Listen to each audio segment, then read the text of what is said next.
যে এ একটি কাজ করে 16 দিনে। আচ্ছা, ওর পর বলছে যে বি একটি কাজ করে 12 দিনে।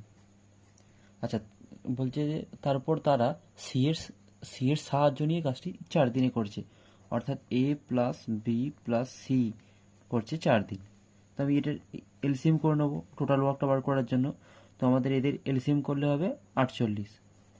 16, 3 48, 12, 4 48, 4 12 48।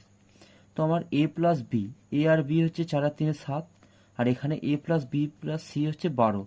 তো যদি 12 থেকে আমি 7 বিয়োগ দিয়ে দিই, তাহলে পড়ে থাকছে আমার 5। 5-এর মান নিশ্চয়ই সি।